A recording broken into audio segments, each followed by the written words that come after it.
Hello friends, எல்லோரும் எப்படி இருக்கீங்க? இன்றைக்கி நம்ம சேனலில் குடும்ப பெண்கள் மன நிம்மதியோட மகிழ்ச்சியான வாழ்க்கை வாழ்கிறதுக்கான வழிகள் என்னென்ன அப்படிங்கிறத பார்க்க போகிறோம். இப்போ இருக்கக்கூடிய காலகட்டத்தில் பார்த்தோம் அப்படின்னா யாருமே நிம்மதியான வாழ்க்கை அப்படிங்கிறது வாழவே இல்லை. சந்தோஷமான வாழ்க்கை வாழ்ந்துட்டுருக்கோம். ஆனால் நிம்மதியான வாழ்க்கைங்கிறது வாழ்கிறோமான்னு கேட்டோன்னா கண்டிப்பாக அது கேள்விக்குறி தான். சந்தோஷத்துக்கும் நிம்மதிக்கும் மீனிங் ஒன்று தான் அப்படின்னு சொல்லி நிறைய பேர் நினைப்பீங்க. கண்டிப்பாக அதுக்கான மீனிங் ஒன்று கிடையாது. சந்தோஷங்கிறது வேறு, நிம்மதி அப்படிங்கிறது வேறு. இப்போ உங்கள் லைஃப்பில் சாதாரணமாக ஒரு விஷயத்துக்கு ஆசைப்படுவீங்க. ஆசைப்பட்ட ஒரு விஷயம் கிடச்சிருச்சு, அது கிடச்சி நீங்கள் யூஸ் பண்ணிகிட்ருக்கீங்க அப்படின்னா அது சந்தோஷம்.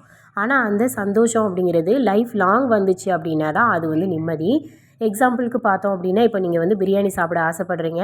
உடனே உங்களுக்கு பிரியாணி வேணும் அப்படின்னு நினச்சிட்டு ஒரு ஹோட்டலுக்கு போயிட்டு பிரியாணி ஆர்டர் பண்ணி சாப்பிட்றீங்க. பிரியாணி சாப்பிட்றப்போ உங்களுக்கு சந்தோஷமாக இருக்கும். சாப்பிட்டு முடிச்ச கொஞ்ச நேரமும் சந்தோஷமாக இருக்கும். ஆனால் அது லைஃப் லாங் நீடிக்குமா அப்படின்னு கேட்டால் கிடையாது இல்லையா? பிரியாணி சாப்பிட்றப்பவும் சாப்பிட்டு முடித்த கொஞ்ச நேரத்துக்கு மட்டும்தான் அந்த சந்தோஷங்கிறது இருக்கும். இதுதான் சந்தோஷம். நிம்மதி அப்படிங்கிறது லைஃப்பில் நமக்கு கடைசி வரைக்கும் இருக்கக்கூடியதான் நிம்மதி. அப்படி பார்த்தோம் அப்படின்னா உலகத்தில் நம்ம இருக்கக்கூடிய எல்லாருமே நிம்மதியான ஒரு வாழ்க்கை வாழ்கிறோமான்னு கேட்டோம்னா கண்டிப்பாக இல்லவே இல்லை. ஆனால் நிம்மதியான வாழ்க்கை வாழ்கிறதுக்கு நம்ம ட்ரை பண்ணலாம். அது நாம் நினச்சோம் அப்படின்னா மட்டும்தான் முடியும்.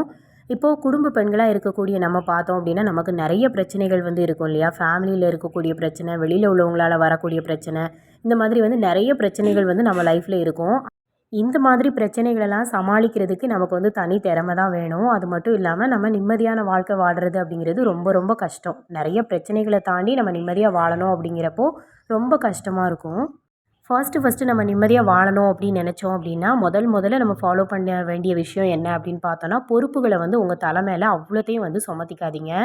பொறுப்புகள் அப்படின்னு பார்த்தோன்னா, இப்போ ஃபேமிலி கேர்ளாக இருக்கீங்க அப்படின்னா எல்லா பொறுப்புகளும் உங்களோட தலை மேலே தான் நிற்கும்.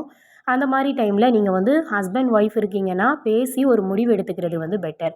இப்போது ஃபேமிலியை நீங்கள் சமாளிக்கிற விஷயமா இருந்தாலும் சரி, வரவு செலவு நீங்கள் பார்க்குறீங்க அப்படின்னாலுமே அதை 2 பேரும் உட்காந்து பேசி அதுக்கான முடிவுகளை எடுக்கணும். இப்போது ஒரு சில விஷயங்களில் நீங்கள் சமாளிச்சுக்கிறீங்க அப்படின்னா இன்னொரு விஷயத்த உங்கள் ஹஸ்பண்ட் மேனேஜ் பண்ணிக்கிற மாதிரி இருக்கணும். பொறுப்புகளை நீங்கள் மட்டுமே பார்த்துக்கிட்டு இருந்தீங்க அப்படின்னா அந்த நிம்மதிங்கிறது உங்களுக்கு இருக்கவே இருக்காது. வரவு செலவு கணக்கெல்லாம் நீங்கள் எழுதுறீங்க அப்படின்னாலும் ஹஸ்பண்டே உட்கார வச்சு அவங்களுக்கு சொல்லிக் கொடுக்கணும். இந்த மாதிரி செலவுகள் ஆயிருக்கு, இதை எப்படி பேலன்ஸ் பண்ணணும் அப்படின்னு சொல்லி 2 பேரும் உட்காந்து பேசி புரிஞ்சுக்கிட்டோம் அப்படின்னா தான் நம்ம லைஃப்பில் நம்ம நிம்மதியாக வாழவே முடியும். அது மட்டும் இல்லாமல் இப்போ குழந்தைங்கள்லாம் இருக்குது அப்படின்னா குழந்தைங்களுக்கு ஃபீஸ் எல்லாம் கட்டணும் அப்படின்னா அதை எப்படி பேலன்ஸ் பண்ணுறது அப்படிங்கிறதையும் யோசிக்கணும். அது போக நீங்கள் வேலைக்கு போகிறவங்களா இருக்கீங்க, உங்களோட சம்பளமும் சேர்த்து வருது, இல்லை நீங்கள் வீட்டில் இருந்துகிட்டே ஏதாவது ஒர்க் பண்ணுறீங்க அப்படின்னா உங்களோட சம்பளம் அப்படிங்கிறது வரும் இல்லையா? அதையுமே உட்காந்து சேர்த்து பார்த்து நம்ம முடிவுகளை எடுக்கணும். தனியாக நம்ம வச்சு தனித்தனியாக மேனேஜ் பண்ணுறது ரொம்ப கஷ்டமாக இருக்கும். அதுவே நீங்கள் 2 பேரோட சம்பளம் அப்படின்னு சேர்த்துட்டு அந்த சம்பளத்தை வச்சு நம்ம வரவு செலவு கணக்குகளை எப்படி நம்ம பார்க்கலாம் அப்படிங்கிற மாதிரி யோசிக்கணும். அது மட்டும் இல்லாமல் செலவுகள் ஆகிறப்போ செலவுகளை பேலன்ஸ் பண்ணுறதுக்கு 2 பேருமே சப்போர்ட்டிவாக இருக்கணும். கடன் பிரச்சனை இருக்குது அப்படின்னாலுமே 2 பேருமே அதில் பொறுப்பேற்றுக்கணும். ஒருத்தர் தலையிலே அந்த பொறுப்பை கட்டிட்டோம் அப்படின்னா அது அவங்களுக்கான நிம்மதியை கெடுத்துரும். இப்போது ஹஸ்பண்ட்க்கு மட்டும் சம்பளம் வருது அப்படின்னா கடன் அப்படிங்கிறத கண்டிப்பாக நீங்கள் குறைச்சிக்கணும். அதுவும் உங்களால் கடன் அப்படிங்கிறது ஆகவே கூடாது. குடும்ப பெண்களாக இருக்கக்கூடிய நாம் கடன் இல்லாமல் வாழ்கிறதுக்கு ட்ரை பண்ணோம் அப்படின்னா தான் கொஞ்சமாவது ஃபேமிலியில் நிம்மதி அப்படிங்கிறது இருக்கும். நம்மளோட சந்தோஷத்துக்காக இப்போ கடன் வாங்கிட்டு அதை ஹஸ்பண்ட் சம்பாதிக்கிறாங்க அப்படின்னா அவங்க தலையில் மட்டும் கட்டிட்டோம் அப்படின்னா அவங்களுக்கு அது கஷ்டமாக இருக்கும் இல்லையா? ஃபேமிலிக்குள்ளே ஒரு நிம்மதி அப்படிங்கிறது இருக்காது. குடும்ப பெண்கள் அப்படின்னா நம்ம மட்டும் நிம்மதியாக இருந்தால் போதாது இல்லை, நம்மளோட குடும்பம் மொத்தமும் நிம்மதியாக இருக்கணும். அதுக்கான வழியை தான் நம்ம யோசிக்கணும். அதுக்காக ஃபஸ்ட்டு நம்ம கடன் அப்படிங்கிறத குறைச்சிக்கிட்டோம் அப்படின்னாலே பாதி நம்மளோட நிம்மதி அப்படிங்கிறது வந்துடும். அது போக நான் சொன்ன மாதிரி பொறுப்புகளை 2 பேரும் சேர்ந்தே எடுக்கணும். ஒருத்தர் தலையிலே பொறுப்புகள் மொத்தத்தையும் கட்டிடக்கூடாது. 2 பேருமே செலவுகளை ஷேர் பண்ணிக்கணும். இப்போ 2 பேருமே சம்பாதிக்கிறவங்களா இருந்தீங்க அப்படின்னா கண்டிப்பாக சேலரி சேர்த்து வச்சு நீங்கள் செலவுகளையும் எல்லாத்தையுமே நீங்கள் கணக்கு போடணும். அப்போ செலவுகள் வரும்போது அதை எப்படி நம்ம ஷேர் பண்ணிக்கலாம் அப்படின்னு நம்ம யோசிக்கணும். கண்டிப்பாக ஸ்கூல் போகிற பிள்ளைங்கள்லாம் வச்சுருக்கீங்க அப்படின்னா ஸ்கூல் ஃபீஸ் உங்களோட சம்பளத்தில் நீங்கள் கட்டிக்கோங்க. என்னோடய சம்பளத்தில் நான் மளிகை பொருள் வாங்குறது அந்த மாதிரி சின்ன சின்ன விஷயங்கள் நான் பார்த்துக்கிறேன் அப்படிங்கிற மாதிரி நம்ம கொஞ்சம் கொஞ்சம் செலவுகளை ஷேர் பண்ணிக்கணும். அந்த செலவுகள நம்ம ஒரு நோட்லேயோ இல்ல டைரியிலேயோ வந்து நம்ம நோட் பண்ணிட்டே வந்தோம் அப்படின்னா, நம்ம அந்த வரவு செலவுகள் வந்து பார்க்குறதுக்கு நமக்கு ரொம்ப ஈஸியா இருக்கும். இந்த மாதம் எவ்வளோ செலவாச்சு அப்படின்னு நம்ம கணக்கு பண்ணி, அடுத்த மாதம் அந்த செலவுகள வந்து குறைக்கிறதுக்கும் ரொம்ப ரொம்ப அது உதவியா இருக்கும். அதனால செலவுகள் எல்லாத்தையுமே வந்து நோட்ல எழுதி வச்சுக்கிறது பெட்டர். அதே மாதிரி தான் நான் சொன்ன மாரி பொறுப்புகள வந்து ஷேர் பண்ணிக்கிறது அப்படிங்கிறது, இதில மட்டும் இல்ல. ஒரு சில பெரிய விஷயங்கள் நம்ம வந்து முடிவெடுக்கிறதுக்கு இருப்போம். இப்போ நம்ம எக்ஸாம்பிளுக்கு நகை வாங்கணும், இல்ல குழந்தைகளுக்காக சேர்த்து வைக்கணும் அப்படிங்கிறப்போ ஒருத்தரோட உழைப்ப நம்பி மட்டுமே இருந்தோம் அப்படின்னா, அந்த நம்மளோட விஷயங்கள வந்து நம்ம செய்யவே முடியாது. இப்போ எக்ஸாம்பிளுக்கு நீங்க வாடகை வீட்ல இருக்கீங்க, சொந்த வீடு கட்டணும் அப்படின்னு முயற்சி பண்ணுறீங்கன்னா, ஹஸ்பண்ட் ஒருத்தர் சம்பாதிக்காரு அப்படின்னா, அதனால மட்டும் நம்ம சொந்த வீடு கட்டிறவே முடியாது. நம்மளால என்ன முடியும் அப்படிங்கிறதையும் யோசிச்சு, நம்மளுக்கான உழைப்ப வந்து நம்ம குடுக்கணும் அந்த இடத்துல. அப்படின்னா மட்டும் தான் நம்மளோட கோல வந்து நம்ம அச்சீவ் பண்ண முடியும். இப்போ வாடகை வீட்ல இருக்கவங்க சொந்த வீடு கட்டணும் அப்படிங்கிறது அவங்களுக்கான ஒரு கோலா இருக்கும். அதே மாதிரி பெண்களுக்குன்னு தனிப்பட்ட ஏதாவது ஒரு இலக்குகள் வந்து இருக்கும் இல்லையா? நமக்குன்னு ஒரு எய்ம் இருக்கும்.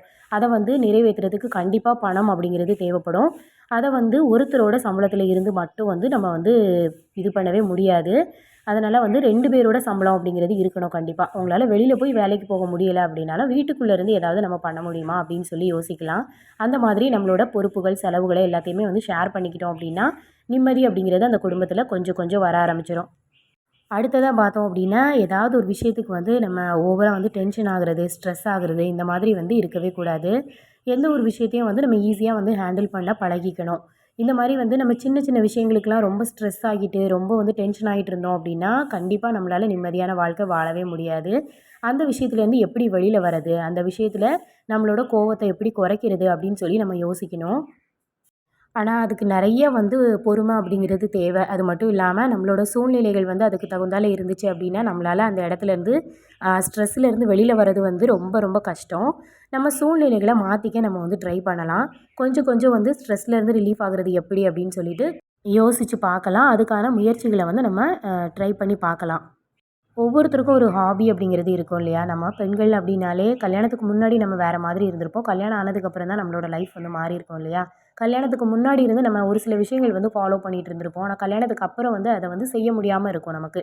ஆனா அந்த விஷயம் செஞ்சோம் அப்படின்னா, நமக்கு கொஞ்சம் மனசுக்கு நிம்மதியா இருக்கிற மாரி இருக்கும் இல்லையா? அந்த மாரி விஷயங்கள வந்து நம்ம ட்ரை பண்ணலாம். எக்ஸாம்பிளுக்கு பாட்டு கேட்கறது, புக்ஸ் படிக்கிறது, அது மட்டும் இல்லாம ஒவ்வொருத்தருக்கும் ஒவ்வொரு விஷயங்கள் வந்து இருக்கும். சில பேருக்கு பார்த்தோம் அப்படின்னா, ஒரு 4 பேர்கிட்ட உட்காந்து பேசி சிரிச்சோம் அப்படின்னாலே வந்துட்டு, மனசுல இருக்கக்கூடிய பாரங்கள்லாம் குறைஞ்ச மாரி இருக்கும். அந்த மாரி உள்ளவங்க, பக்கத்துல யாரோடையாவது உங்க கூட வந்து ஃப்ரீயா பேசுறவங்க இருந்தாங்க அப்படின்னா, அவங்க கிட்ட பேசி உங்களோட ஸ்ட்ரெஸ்ஸ வந்து ரிலீவ் பண்ணிக்கலாம். அது மட்டும் இல்லாம ஃபேமிலில ஹஸ்பண்ட் கூட, இல்ல உங்க ஃபேமிலில வந்து வேற யாராவது இருக்காங்க அப்படின்னா, அவங்க கூட உட்காந்து பேசிட்டு உங்களோட ஸ்ட்ரெஸ்ஸு, டென்ஷன குறைச்சிக்கிறதுக்கான வழிய வந்து நம்ம பார்க்கலாம். அதுவும் போக இப்போலாம் இருக்கக்கூடிய ஹாபின்னு பார்த்தோம்னா, டிவி பார்க்குறது, ஃபோன் பார்க்குறது தான். ஃபோன்ல கொஞ்ச நேரம் வந்து ஏதாவது வீடியோஸ் பார்த்தோம், ஷார்ட்ஸ் பார்த்தோம் அப்படின்னாலே நம்மளோட டென்ஷனே வந்து பாதி குறைஞ்சிரும் இல்லையா? அந்த மாதிரி உங்களுக்கு பிடிச்ச விஷயம் என்ன அப்படிங்கிறத யோசிச்சு, அந்த விஷயத்துல உங்களோட டைம நீங்க ஸ்பெண்ட் பண்ணீங்க அப்படின்னா, உங்களோட டென்ஷன வந்து குறைக்கலாம். இது நம்மளோட நிம்மதியான வாழ்க்கைக்கு ஒரு சின்ன உதவியா வந்து இருக்கும். இந்த மாதிரி வந்து நம்ம ட்ரை பண்ணி பார்க்கலாம். அடுத்த விஷயம் என்ன அப்படின்னு பார்த்தோன்னா, காலையில வந்து சீக்கிரமா எந்திரிக்கிறது. இந்த விஷயத்த வந்து நீங்க ட்ரை பண்ணி பாருங்க. உண்மையாவே ரொம்ப ரொம்ப எஃபெக்டிவா இருக்கும். காலையில வந்து சீக்கிரமா எந்திரிச்சு உங்களோட வேலைகள வந்து செய்ய ஆரம்பிக்கிறீங்க அப்படின்னா, அந்த டே ஃபுல்லாவே வந்து ஒரு பாசிட்டிவாவே இருக்கிற மாரி இருக்கும். அது மட்டும் இல்லாம, ஒரு நிம்மதியா நம்ம வந்து நம்மளோட லைஃப்ப வந்து வாழ்ந்தோம் அப்படிங்கிற ஒரு ஃபீல் வந்து கிடைக்கும். காலையில வந்து சீக்கிரம் எந்திரிச்சுட்டு நம்மளோட வேலைகள வந்து செய்ய ஆரம்பிக்கலாம். இல்ல நீங்க படிக்கிறவங்களா இருந்தீங்க, படிக்கிற பிள்ளைங்களா இருந்தீங்கன்னா, காலையில எந்திரிச்ச உடனே உட்காந்து படிக்கலாம். அந்த மாதிரி நம்மளோட வேலைகள் எதுவோ, அத வந்து நம்ம வந்து காலையில செய்ய ஆரம்பிச்சோம் அப்படின்னா, அந்த டே ஃபுல்லாவே வந்து ரொம்ப ஃப்ரெஷ்ஷா இருக்கும். காலையில எந்திரிச்சதுமே வந்துட்டு நம்ம அ வ சின்னதா ஒரு ப்ரேயர் மாதிரி வந்து பண்ணிட்டு, அதுக்கப்புறம் காலையில நம்மளோட வேலைகள்லாம் முடிச்சுட்டு, சீக்கிரமாவே வந்து குளிச்சுட்டு ஃப்ரெஷ்ஷா இருந்து, வேற ஏதாவது உங்களுக்கு பிடிச்ச விஷயங்கள் ஏதாவது செய்யலாம். இந்த மாதிரி வந்து ஒரு நாள் வந்து ட்ரை பண்ணி பாருங்க. அந்த டே ஃபுல்லாவே வந்து ரொம்ப ஃப்ரெஷ்ஷா இருக்கும். ஒரு நாள் நமக்கு பிடிச்ச விஷயத்த பிடிச்ச மாதிரி வந்து செஞ்சு பாருங்க. டென்ஷன் இல்லாம, கோவம் இல்லாம நார்மலா வந்து இருந்து பாருங்க. அன்னைக்கு நைட்டு தூங்க போறதுக்கு முன்னாடி நீங்க இதெல்லாம் வந்து யோசிச்சுட்டு தூங்குனீங்க அப்படின்னாவே, அந்த நாள் ஃபுல்லா நம்ம ஏதோ நிம்மதியா வாழ்ந்திருக்கோம் அப்படிங்கிற ஒரு ஃபீல் வந்து வரும்.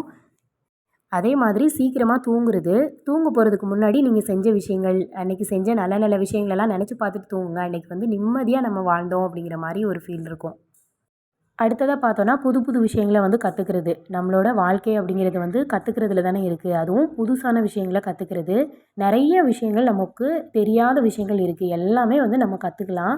புது புது விஷயங்களை வந்து டெய்லி வந்து கற்றுக்க வந்து ட்ரை பண்ணணும். ஏதாவது ஒரு இது மூலமாக நம்ம வந்து கற்றுக்கலாம். பார்த்தோன்னா இப்போ ஃபோன் வந்து நம்ம கையில் இருக்குது. ஃபோன்லேயே வந்து எல்லாமே நம்ம வந்து பார்த்துக்கலாம். ஃபோன் மூலமாக நிறைய விஷயங்கள் வந்து நம்ம கற்றுக்கலாம். புது புது விஷயங்கள், அதாவது நமக்கு தெரியாத விஷயங்கள், அந்த மாதிரி வந்து நிறைய நம்ம கற்றுக்கும்போது நம்ம மைண்டும் வந்து ஃப்ரெஷ்ஷாக இருக்கும். அடுத்த விஷயம் என்னன்னு பார்த்தோன்னா, ஏதாவது ஒரு பிரச்சனையோ, இல்லை ஏதாவது ஒரு சோகமோ இருக்குது, ஏதாவது ஒரு கஷ்டம் இருக்குது அப்படின்னா, நம்மளோட மனசுக்குள்ளேயே போட்டு அதை வந்து திணிச்சிட்டே இருக்கக்கூடாது. அத நம்ம மைண்டுக்குள்ளே வந்து கொண்டு போயிட்டோம் அப்படின்னாவே, நம்மளோட நிம்மதி அப்படிங்கிறது கெட்டு போயிடும் உண்மையாவே. எந்த ஒரு பிரச்சனையோ, எந்த ஒரு கஷ்டமா இருந்தாலும் யார்கிட்டயாவது வந்து ஷேர் பண்ணுங்க. பண்ணும்போது வந்துட்டு உங்களோட மைண்ட் வந்து ரொம்பவே வந்து ரிலாக்ஸ் ஆகும். நம்ம மைண்டுக்குள்ளே நிறைய விஷயங்கள நம்ம போட்டு போட்டு திணிக்கிறதுனால, பாதி வந்து நம்மளோட நிம்மதி அப்படிங்கிறது கெட்டு போயிடும். ஷேர் பண்ணுறதுக்கு உங்களுக்கு யாருமே இல்ல அப்படிங்கிற மாரி தோணுச்சு அப்படின்னா, கண்ணாடி முன்னாடி நின்னு பேசி பாருங்க. அதுவே வந்து ஒரு பெஸ்ட்டு ரிலாக்சேஷனா இருக்கும். கண்ணாடி முன்னாடி நின்னு நம்மளோட முகத்த பார்த்து, நம்மளோட கண்ண பார்த்து நம்ம பேசும்போது, பாதி நமக்கான சோகங்கள், வலிகள் எல்லாமே வந்து மறந்து போயிடும். நெறைய விஷயங்கள் நம்ம ரொம்ப சோகத்தில வந்து இருக்கிறப்போ, ரொம்ப கஷ்டத்தில இருக்கிறப்போ, இந்த மாரி வந்து ட்ரை பண்ணி பாருங்க. அது அந்த சோகத்திலேருந்து, கஷ்டத்திலேருந்து வெளியில வரதுக்கு ஒரு பெரிய உதவியா இருக்கும். அது மட்டும் இல்லாம நம்மளோட கவலைகள், சோகங்கள் எல்லாத்தையுமே வந்து மனசுக்குள்ளேயே போட்டு திணிக்காம, வெளியில வந்து கொண்டு வரதுக்கு முயற்சி பண்ணணும். சொன்ன மாரி வந்து இந்த மாரி ஷேர் பண்ணலாம். அப்படி இல்லன்னா உங்க ஹஸ்பண்ட் கிட்ட, இல்ல வீட்ல உள்ளவங்க யாராவது நம்பிக்கையான ஆள்கிட்ட வந்து ஷேர் பண்ணிக்கலாம். இதனால கூட நம்மளோட ஸ்ட்ரெஸ்ஸு எல்லாமே வந்து குறையும்.